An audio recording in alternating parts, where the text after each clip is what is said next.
రా గురించి, Mossad operation గురించి, ఇండియన్ ఆర్మీ ఆపరేషన్స్ గురించిన బుక్స్ను కూడా అప్లోడ్ చేశాను. కింద డిస్క్రిప్షన్లో ఉన్న లింక్ను క్లిక్ చేసి కోర్సును అవైల్ చేసుకోండి.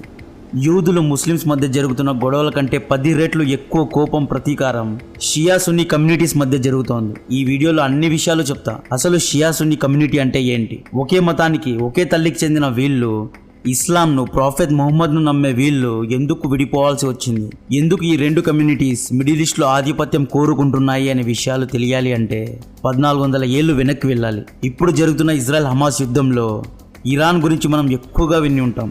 ఇరాన్ అనేది షియా కమ్యూనిటీ దేశం. ఇజ్రాయెల్కు వ్యతిరేకంగా ఇరాన్ ఇండైరెక్ట్గా యుద్ధంలో దిగింది. ఇజ్రాయెల్ను ఎదుర్కోవడానికి ఇరాన్ తన 2 ముఖ్య ఆయుధాలను రంగంలో దింపింది. ఆ 2 ముఖ్య ఆయుధాల పేర్లు హెజ్బుల్లా మరియు హౌతీ. ఈ హెజ్బుల్లా మరియు హౌతీ ఉగ్రవాద సంస్థలు షియా కమ్యూనిటీకి చెందినవారు. ఇక్కడ ఇరాన్ ఎందుకు ఇజ్రాయెల్ వెనక పడింది అంటే, ఇరాన్ ఎందుకు ఇజ్రాయెల్ పతనాన్ని కోరుకుంటూ